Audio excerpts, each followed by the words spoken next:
Assalamualaikum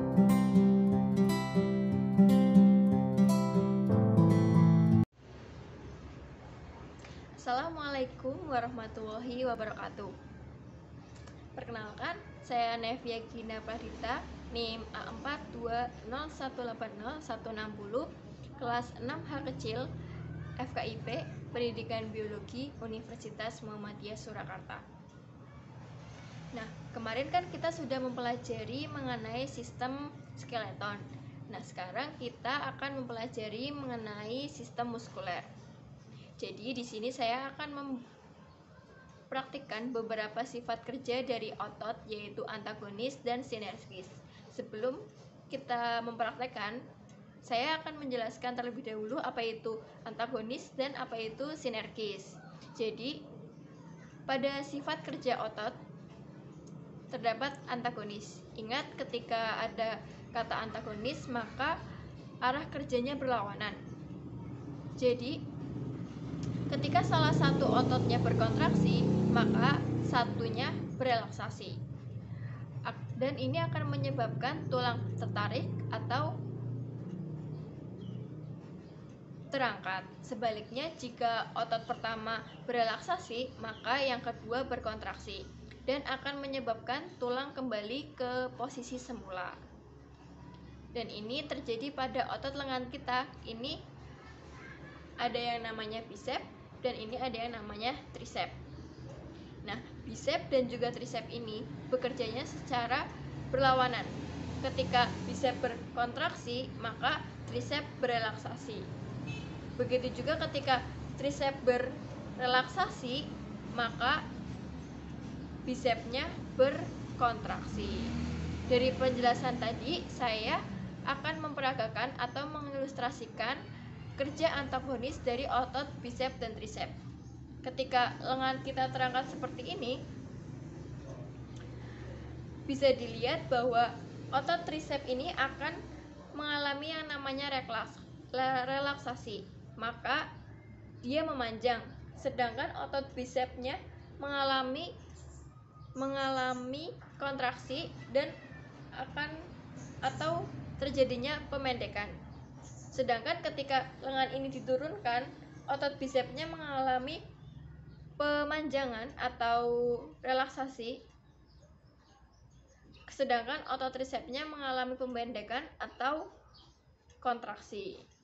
Nah, selain sifat kerja otot yang sederhana saya ilustrasikan dari otot bicep dan tricep tadi, setelah ini saya akan menjelaskan dan juga memperagakan beberapa gerakan yang menyebabkan perlawanan kerja otot antagonis seperti ekstensor, fleksor, abduktor, aduktor, seperti itu.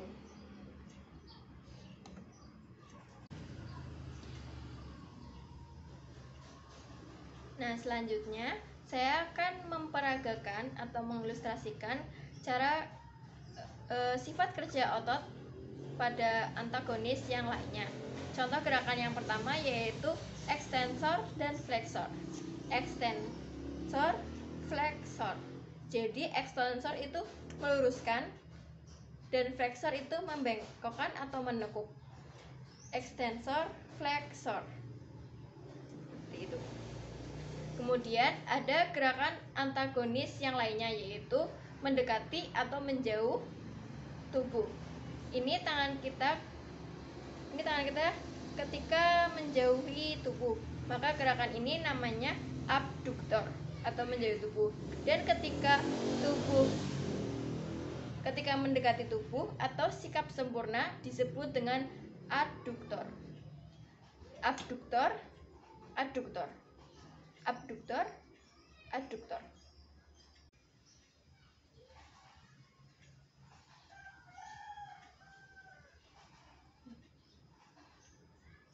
Nah, abduktor ini bisa dikatakan juga dengan gerak tangan sejajar dengan bahu, seperti itu.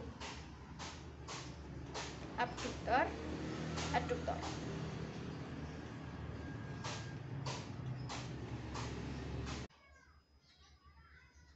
Selanjutnya yaitu gerak depresor dan elevator.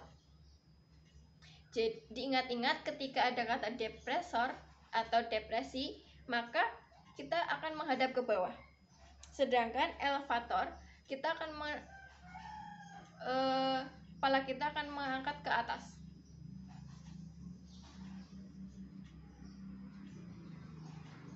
Seperti itu.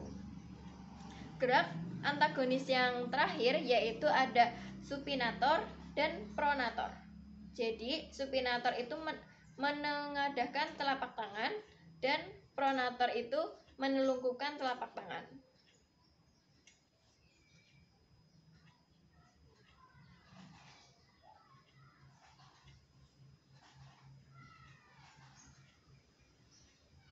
Berikutnya yaitu sifat kerja otot yang namanya sinergis. Kalau tadi antagonis berlawanan, maka kali ini ada yang namanya sinergis. Sinergis ini adalah kerja otot yang kontraksinya menimbulkan gerak searah atau sama atau kompak. Jadi, otot-otot itu berkontraksi dan berelaksasi bersama dan menghasilkan gerakan yang searah. Contohnya adalah otot-otot antar tulang rusuk yang bekerja sama ketika kita menarik nafas. Dia bekerja bareng-bareng dong, kompak untuk menarik nafas. Dan ini adalah contoh dari sifat kerja otot sinergis.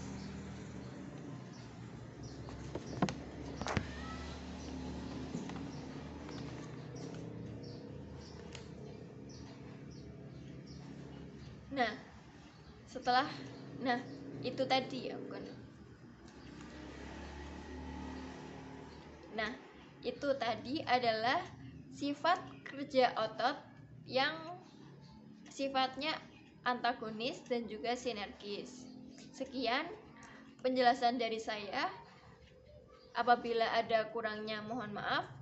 Billahi taufiq wal hidayah. Wassalamualaikum warahmatullahi wabarakatuh.